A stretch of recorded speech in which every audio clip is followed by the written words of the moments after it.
Hi. Do you like making money? Do you like not losing money? I really like not losing money, but I've lost a lot of money, probably like millions of dollars. And most of the place I've lost that money is on bad sales calls and marketing calls because I blow up the whole thing. So I really tried to learn that skill, and I think I've done pretty well. And now we're running a really big business that's focused on these skills, so I'm going to share all of them here for free. I can teach you and I don't have to charge. In this video, in true Devin Nash fashion, we're going into the notepad. Let me first talk about who this is for, all right? First of all, it's for people confident in your product or service, meaning you believe it's going to solve an actual problem for your customer. If you don't have that, you don't have a product or service, then this is not the video for you. And you want to go look at some of my other videos about how to like find your passion or whatever the hell, maybe a motivational speaker, I don't know. But if you have a product or service or you're thinking of one that can solve an actual problem, this is for you. It's also for people selling at higher price points. So that means I think above $500 and up. I do think this works at lower tiers, but I just don't think it's worth the phone call or the email or whatever your sales process is when you're selling products like that. You're better off doing ads and doing some of the marketing techniques like content creation that we talk about a ton on this channel. All right. This is a 3-step process. Devin Nash's 3 E's to success. I just made that up. There's no E's or anything, but there is 3 steps. Step 1. Oh, you're going to see a lot of stuff in here. This is like direct experience. I have truly going to share with you the best that I know. And man, I have made a lot of mistakes on this. So I'm really hoping that people watch this and they get a lot out of it. Step 1, you're going to collect information. That sounds really stupid, so don't click off the video. I promise I'm going to provide value. All right. But here's the trick here, and I'm just going to open up front with some kind of cool stuff. So we're going to explain only briefly what our product and service does, okay? Limit information as much as possible. This is not a sales technique. I'm going to show you why we do it. The real reason we do this isn't because like we're trying to sound cool or trying to sound inaccessible. It's because they don't care. That's what I found over hundreds of sales calls. They don't care what you do. All they care is that you solve their problem. So do not start off with like, well, in 1989, our company founded, like, stop. Like, they don't care. They only want to know if you solve their problem. But here's the thing. You only need to make them feel like you are going to solve their problem. And when they're confident in that, they don't need anything else. They don't need case studies. They don't need research. They don't need anything. They just need to know that you are going to solve their problem. How do you make somebody feel like you are going to solve their problem? Does anybody know? Works in relationships really well. You listen to them. So what we're going to focus on here is listening as much as possible, collecting information as much as possible, and asking as many questions as possible. Section 2. You're going to have these questions prepared. You're going to know what kind of questions to ask, and you're going to know what kind of follow-up questions you're going to ask. Basically, via 2 ways. Number 1 is you're going to have just done this a lot and you're going to fail some, and then you're going to know what questions to ask. But number 2, you're going to have a good idea of your product and service, and you're going to be able to figure out what kind of questions you want to ask that are left out. Okay, so your objective here only in the part of collect information is to collect as much relevant information as possible. What kind of information? What the company is, right? What the problem is, what their outcome is, that kind of stuff, right? Then you're also going to try to determine, is this person a decision maker? Meaning, does this person have money? So you should ideally not do this on the phone call. You should pre-qual this. Pre-qual means pre-qualification, which means in lead generation, you've already figured out if this person is what we call a controller or not, a person that has a P&L, a person that has a budget. So I'm going to use a lot of analogies from how we currently do sales at Novo. I will never jump on the phone call with someone who isn't a decision maker these days. If I do it, it's like once every couple of months that I've made a terrible mistake in my lead generation. Because why? If you are going to go through the process of carefully listening to a decision maker's needs, and you go on and you do that for a person who is not a decision maker, the best thing that not a decision maker can do is upgrade you over to the decision maker. And now you've got to have a whole nother phone call with that person and do exactly the same thing. And they're going to say most of the same stuff, and you're going to get a better perspective. But the point is you just wasted however long of your time on a person that couldn't make a decision. And then you're just going to have to go through the process again. You can't, don't presuppose that you know more if you do get passed to a decision maker, because at that point you are not listening to them and that decision maker won't feel heard, which is the only person that needs to feel like that. So make sure you're with a decision maker. Make sure you can talk to a decision maker. For people who are just starting their business, it's probably worth it to go through both parts of the process and get upgraded to decision maker, again, to make the person who is not a decision maker heard, and then have them run you through to that person, which is fine. At the stage that our business is in, I will never talk to a non-decision maker, and I will just, and I pre-qual this. So the way I pre-qual this is I say, hey, we charge $10,000 up front for go-to-market strategy, and we have a deal minimum of $50,000. So if you don't work with that, we're fine. Like, and they're like, oh, well, that was way out of my price range, or that was way out of my idea, or I can't make that decision. Great. I have all the information I need. Thank you. And you're going to see a lot of themes here around honesty and being upfront. I don't believe in BSing in the sales process at all. And we're going to get into some really important stuff on that in the future. But keep in mind, like, everything is above board. You're not BSing at all at any point of this process. So I'll tell people pricing upfront. And I will also tell people that I'm not going to meet with someone who isn't a decision maker. I just outright won't do that because I need to respect my time as much as I respect theirs. Okay? So we're going to get into more of that, importantly, in the future. But step 2 is the real deep dive at asking questions. And we're going to ask some typical and some not typical questions. So some of the typical questions are follow up on what the outcome is and what the pain and problem is. Nobody buying a product or service is buying a product or service for any reason besides they're trying to solve a problem. That problem could be a myriad of different things. It could be, I don't have enough companionship in my life. I don't have enough significance. I don't have, I have a team that isn't doing this thing. I need something that makes this more efficient. If they don't understand what their problem is, it's your job to find out what the problem is by asking key questions about where the limitations are. What are the constraints? What do you feel like you can't do in your day-to-day? What brought you to this in the first place? Basically, what are the constraints and limitations you're dealing with right now in the context of this product and service, right? And really trying to understand, not just in a sales perspective, but emotionally, how that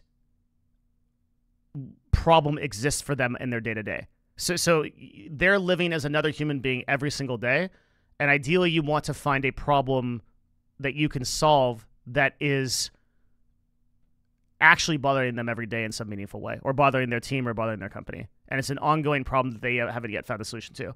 Now, back for people who are actually creating the solution to their problem, this is a really good way to think about it from first principles. Is like, okay, what is something that is bothering people every day that I can solve, right? And then another important thing to ask here is past experience. What has worked and what hasn't? And step 3 is going to be the real big one. It's going to be like what we really get into. Okay. So past experience is what has worked and what hasn't. So like, hey, tell me about like what you've done before.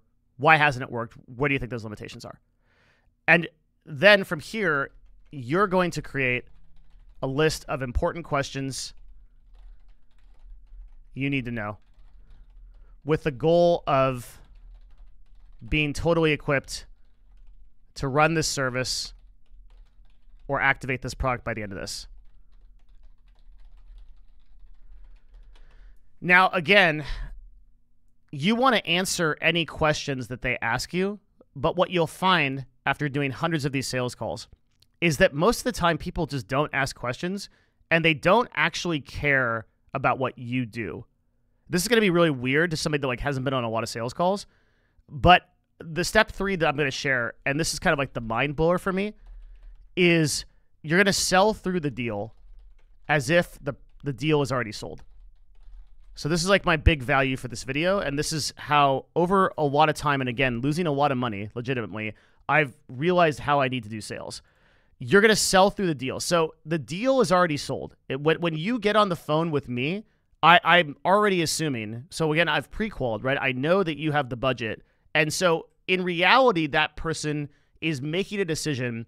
Should I use the budget I have to go with Novo, this agency that represents brands and is going to help me build creative and influencer marketing campaigns, and like probably the problem that I'm trying to solve most of the time in my company is somebody feels like they're not getting the right kind of exposure. Oftentimes they've activated on other platforms like Instagram, Twitch, or YouTube, and they've gotten burned because they spent too much money, or they didn't get the results they expected, they didn't get the conversions they expected, they didn't get the ROAS they expected. That's what I run into over and over again. And so I am going to sell this deal as if that deal is already sold and they have made the decision from the beginning that they are going to spend that budget with me. Why? Okay, for two reasons. This is really important.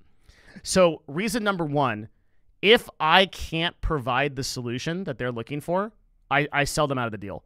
And I'll tell them up front, I can't do this for you, and I don't think this is the right fit. So I don't want to waste your time. I don't want to lie to you and tell you that your budget is going to be used with us. And I kid you not, I have turned down hundreds of thousands of dollars this way that I would have otherwise been paid. And then what the result would have been, I would have executed that campaign. I probably wouldn't have been able to do it, and I would have produced bad results. You need to be okay with leaving money on the table as a business person in a lot of ways. This is a really important lesson. And this is something that my father taught me really young in my life. He said, no matter what you do in business, make sure that you can look in the mirror at the end of the day and feel confident in yourself. And to me, that means two things. One, it means that you should be as ethical as possible. Don't try to screw anybody over. There's a lot of stuff out there these days about people that get ahead. We have this idea that like CEOs and people are like these sociopaths that like abuse their employees. And sure, there's quite a bit of that, especially in the larger business world. But certainly the businesses that are the most successful are the ones that provide real value to people. And the businesses that don't do that, they might make some money, they might be a flash in the pan, they don't last for long. True businesses that build a lot of value for people are, and either way, even if that principle is not true, it's what you want to do, because you as a person want to feel confident that you're providing value back into the world and that you're authentically serving people. You won't feel fulfilled as a person if you don't operate from that principle. So start there and realize that you are ethically obliged, I would argue, as a business person to provide real authentic value. And it's okay if that money doesn't get to you from an otherwise questionable source. We've had a lot of opportunity to help companies that are doing things that I do not think are ethically sound, and we've turned them down. Sometimes, especially in the Web3 days, when cryptocurrency, it was really obvious that people had a ton of money and they were willing to throw it, and they were doing real questionable stuff. You know, they were doing scam coins and they were doing like pump and dumps. We just said, hey, no, like we're not going to take $80,000 for a tweet because we just don't feel like that, one, makes sense, or number two, is like really ethical and is going to result in anything good. So we just didn't do it. We left the money on the table, and I don't regret that to this day. Right? I could be far richer. I could have bought more stuff, but I wouldn't be in my head right now, in my heart, being able to make a video like this. And it's really important to me that I can do that, and it'll be important to you too. So keep that in mind.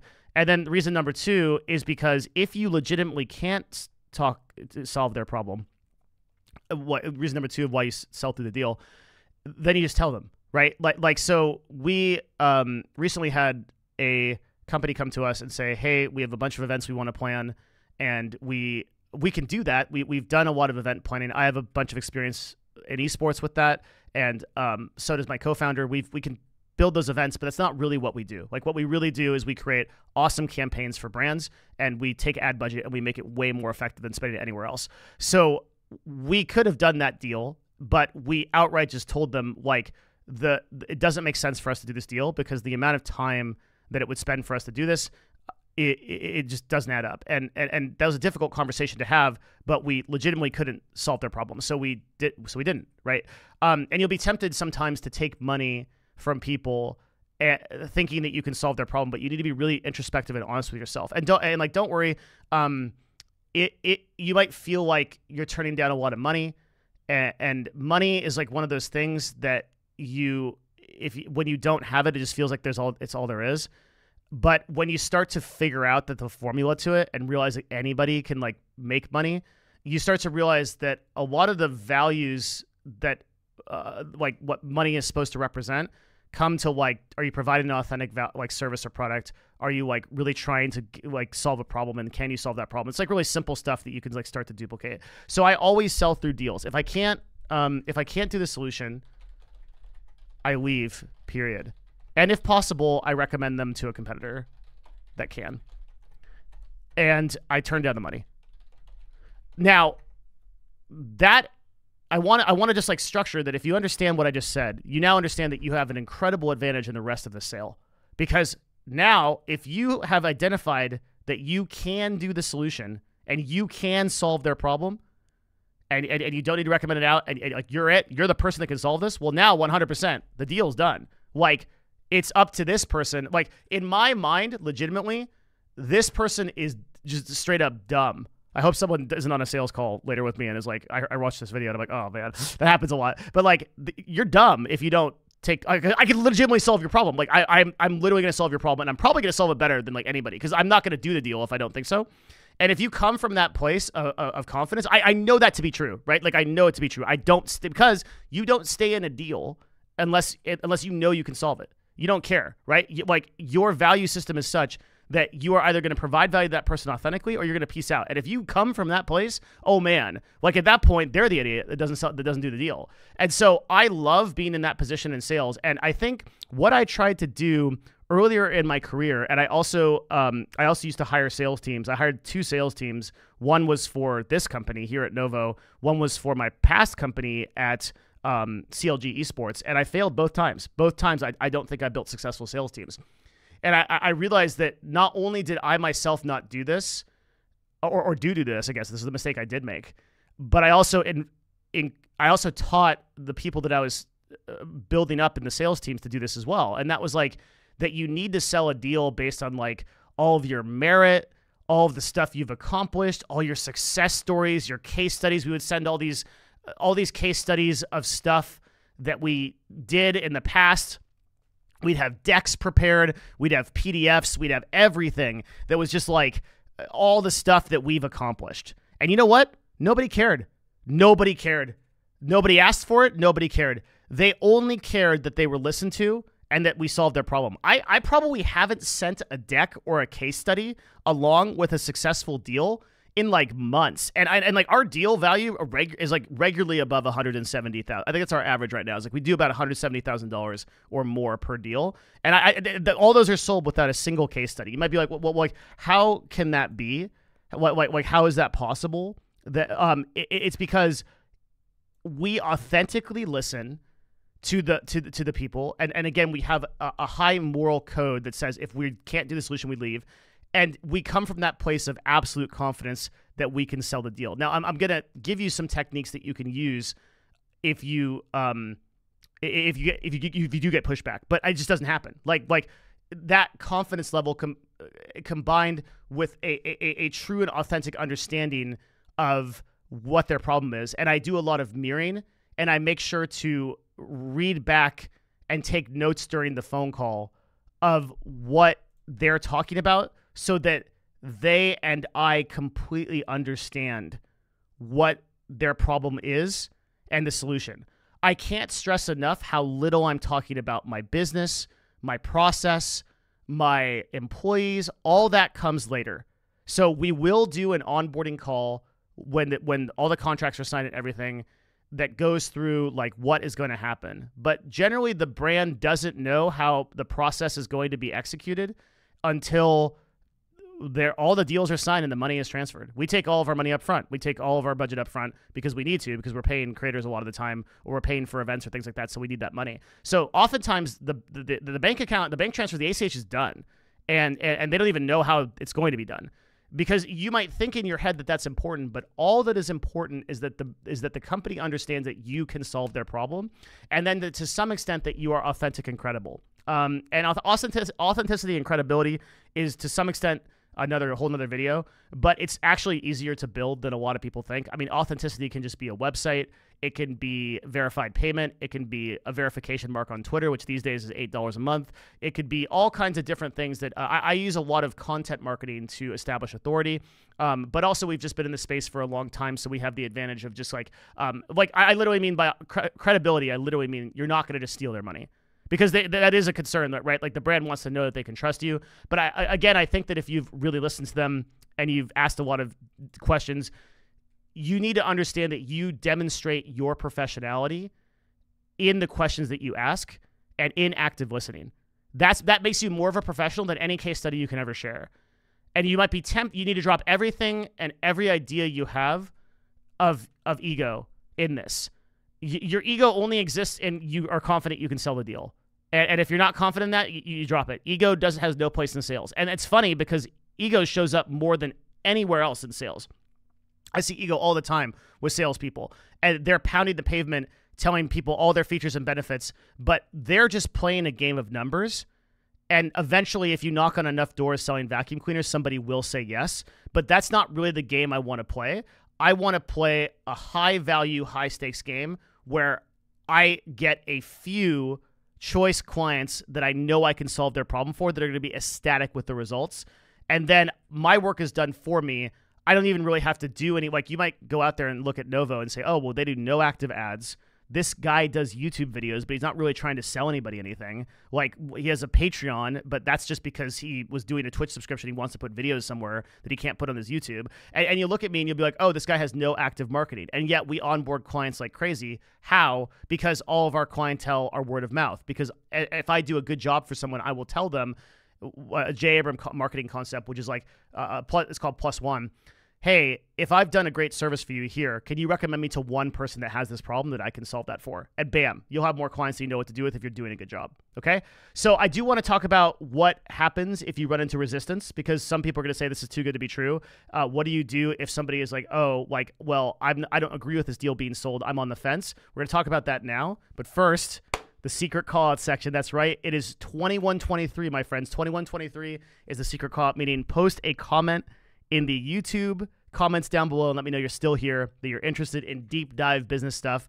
I've been doing a little bit more of this on the main channel. It's kind of exciting. I thought that people don't care about this stuff. Usually it exists on the Patreon, which has over like 90 videos. Patreon.com/Devin Nash has over 90 videos. 90 videos, most of them are over 20 minutes long, on topics just like this, how to build a business, what I've learned, stuff like that. Much more informal, if you can believe it. This is just about as informal as it gets.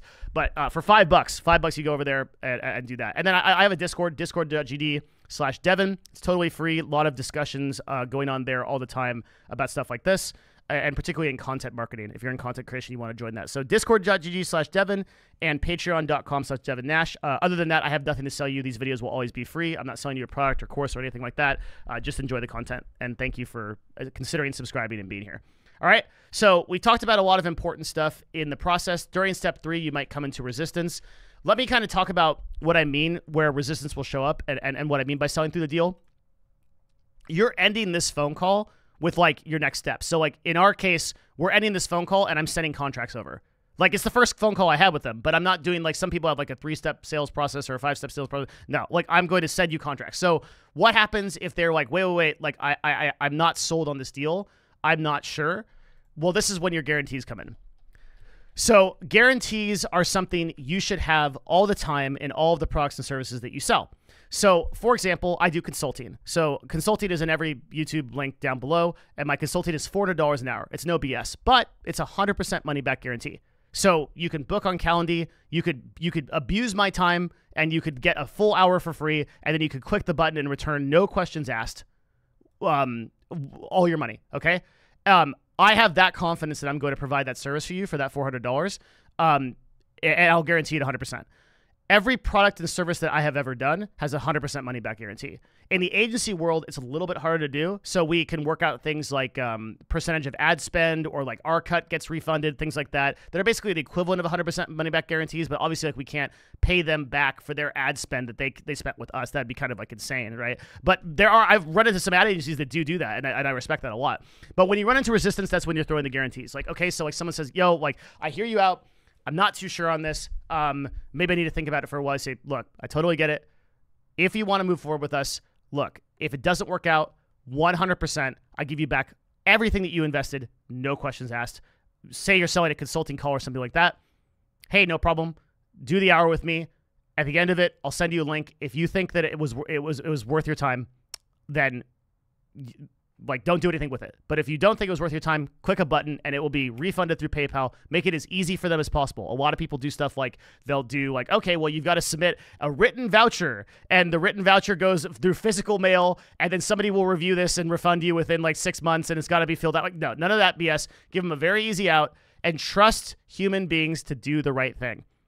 If a person feels, most human beings are good, okay? This is like a really good place to operate from in business. Most human beings are good. It really is true. My rate of return on 100% money back guaranteed products and services over the course of my life has always been far less than 2%. And often on a lot of services and products, it's 0%. I never worry about the goodness in human beings. There are a few people that are going to try to grief you. Usually they'll be really apparent that that's happening up front. You can just drop the phone call, or you can prequel them out or whatever. But it's just such a non-issue. So many of you live in a world of scarcity instead of realizing how abundant the world is. Like, you're worried about your competitors. You're worried about, like, well, what if someone takes advantage of this guarantee? No. Again, we're coming from a place of adding absolute value, right? So we're coming from a place that we know we can sell this deal. We know we can sell the solution. Okay, if you're there, then what does it matter if you offer 100% money back guarantee or not? You know you can solve the problem. You know they're going to get value. Then go forward, right? You do it. So all of that stuff comes with money back guarantees.